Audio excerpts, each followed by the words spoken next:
Good morning, my students. Before we go to the topic, it's better if we pray first. Fold your hands and close your eyes. God in heaven, we want to study. Bless us. Thank you, God. Amen. Okay. Meeting 7. Lesson 2. Pertemuan 7, pelajaran 2. Ada gambar, ada 3 beruang dan seorang anak perempuan yang sedang tertidur. The title is Goldilocks and the Three Bears, yang artinya Goldilocks dan 3 beruang. Oke. Next page. Ada sebuah gambar. Di gambar ada 3 beruang dan seorang anak perempuan. Ada beberapa pertanyaan, kita jawab lalu kita terjemahkan ya nak. Number 1, how many bears do you see? Artinya, berapa banyak beruang yang kamu lihat? The answer is, I see 3 bears. Saya melihat 3 beruang. Number 2, what is the baby bear wearing? Yang artinya, apa yang sedang dipakai bayi beruang? The answer is, the baby bear wearing blue t-shirt, green shorts, and blue flip-flops. Yang artinya, bayi beruang sedang memakai kaos biru, celana pendek hijau, dan sendal biru. Number 3, what does the girl look like? Seperti apa penampilan anak perempuan itu? The answer is, the girl has short hair and white skin. Anak perempuan itu memiliki rambut yang pendek dan berkulit putih. Number 4, what is she wearing? Yang artinya apa yang sedang dipakai dia. She di sini menuju ke anak perempuan atau Goldilocks. Ayo, the girl is wearing blue dress and a couple of purple shoes. Anak perempuan itu memakai gaun biru dan sepasang sepatu ungu. Ini number 1 until number 4 harus ditulis ya nak. Ini ada lagi catatannya, dicatat juga ya nak. Tentang present continuous tense. Anak-anak Miss pasti sudah pernah belajar tentang ini di kelas 5. Tapi kita ulang lagi lalu ditulis agar anak-anak Miss lebih mengingat lagi tentang present continuous tense. Oke, present continuous tense adalah tenses atau bentuk waktu yang digunakan untuk menyatakan suatu aksi atau kejadian yang saat ini sedang berlangsung atau ketika berbicara atau rencana masa depan. Itu dia ya nak. Untuk menyusun sebuah kalimat present continuous tense membutuhkan minimal ada 3, yaitu subjek atau pelaku, to be ada 3 di sini, is, am, are. Lalu yang ketiga verb ing, kata kerja yang ditambahkan ing. Ayo Miss jelaskan ya nak, sambil ditulis nanti. Oke, subject. Lalu number 2, to be. Langsung Miss buat. Jika subjeknya I yang artinya saya, to be-nya adalah am. Lalu you artinya kamu, we artinya kita atau kami, they artinya mereka menggunakan to be are. Lalu she, dia perempuan atau Miss singkat PR, he, dia laki-laki, it, boleh benda, hewan, atau apapun. Lalu memakai to be is. Sudah, subjek dan to be sudah Miss jelaskan. Kita masuk ke yang number 3, verb 1 plus ing. Di sini kata kerja ditambahkan ing. Contohnya, ada kata wear, ditambahkan dia menjadi wearing, artinya memakai. Read menjadi reading, artinya membaca. Write menjadi writing, artinya menulis. Stand menjadi standing, artinya berdiri. Pattern atau rumus. Di sini ada 3 rumus. Yang pertama positif, negatif, dan interrogatif. Oke, akan Miss jelaskan satu persatu ya nak.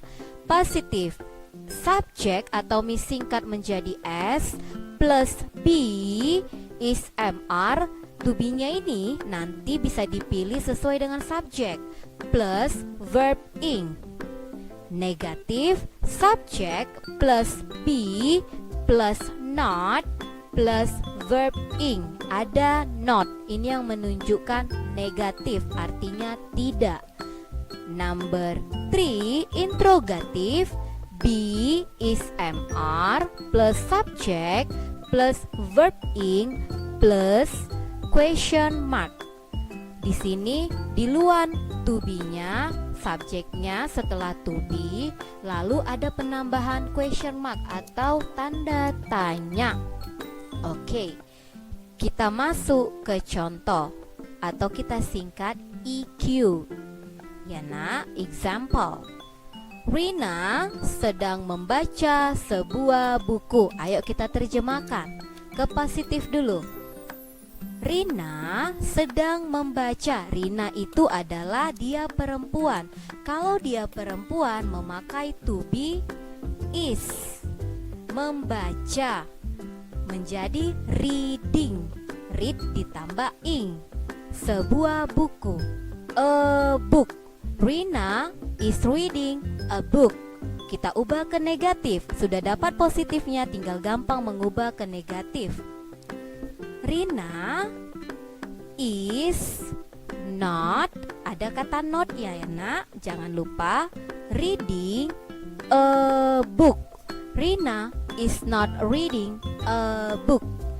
Yang ketiga, interrogatif. Kita ubah yuk. Pertama apa tadi? Iya, yang pertama to be. Kita pindahkan to be-nya. Is Rina pakai not atau tidak?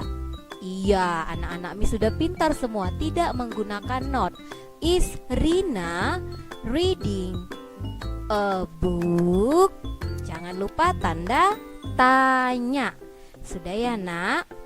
Next, kita ambil contoh yang kedua. Kamu membeli sebuah rumah baru. Ayo, kita ubah dulu ke positif. Kalau sudah dapat positif, nanti tinggal gampang mengubah ke negatif dan interrogatifnya. Oke, positif. You, kalau you pakai to be apa tadi? Iya, pakai to be are. You are buying a new house. You are buying a new house. Sudah dapat positifnya, kita ubah ke negatifnya. Tinggal gampang ini. Ayo. You are, tambahkan not. You are not buying a new house. Oke, yang ketiga, interrogatif. Pertama adalah to be. To be-nya dipindahkan ke tempat yang pertama. Are you buying a new house? Jangan lupa tanda tanya. Ya, sudah. Anak-anak Miss harus mencatat ini. Biarpun anak-anak Miss kemarin kan sudah Miss, kelas 5 sudah. Tidak apa-apa, dicatat lagi agar anak-anak Miss bisa lebih mengingat lagi. Oke,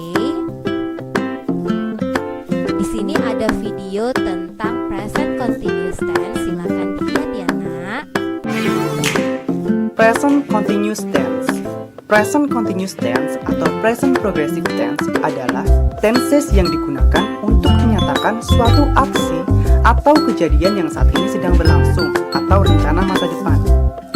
Present continuous tense juga diiringi adverb untuk memperjelas waktunya, seperti now, at the moment, this time, dan sebagainya. Contoh kalimatnya, she is dancing now, berarti dia sedang menari sekarang. Jadi sekarang dia itu sedang menari, gitu. Kemudian rumus present continuous tense. Untuk kalimat positifnya seperti ini, subject plus be is mr plus verb 1 kemudian ditambah ing. Jadi untuk present continuous ini semua verbnya ditambahkan dengan ing karena sedang. Contoh kalimatnya, I am singing, saya sedang bernyanyi. She is dancing, dia sedang menari.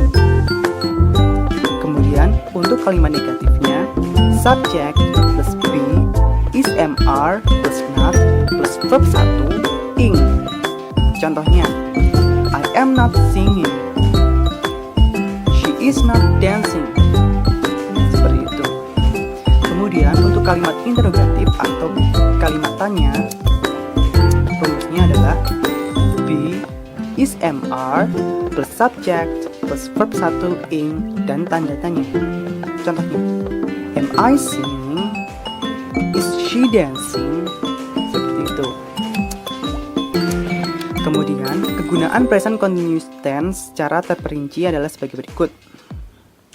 Yang pertama, untuk menyatakan kegiatan yang sedang berlangsung, sehingga bisa ditambahkan now atau at the moment atau this time di akhirnya, seperti ini.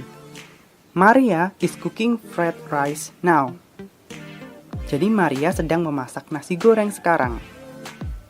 Kemudian, untuk menyatakan perbuatan yang saat ini terjadi, tetapi tidak terjadi saat diucapkan. Contohnya, Joko is working as a doctor. Artinya, Joko bekerja sebagai seorang dokter. Ini bukan berarti bahwa saat ini dia ada di rumah sakit dan sedang bekerja, bukan berarti itu. Tapi emang Joko itu pekerjaannya adalah sebagai dokter. Jadi menggunakan is working as a doctor. Kemudian, untuk menyatakan kegiatan yang akan datang tetapi waktunya tidak terlalu lama. Misalnya seperti ini. I am meeting Miley tonight. Saya akan menemui Miley nanti malam. Atau malam ini. Jadi nggak terlalu lama. Oke, bagaimana tadi dengan videonya? Sudah? Semuanya tadi yang Miss jelaskan dicatat ya nak di buku coklat atau buku catatannya. Tugas anak-anak kelas 6 hari ini adalah mencatat. Thank you and see you in the next meeting. Bye-bye.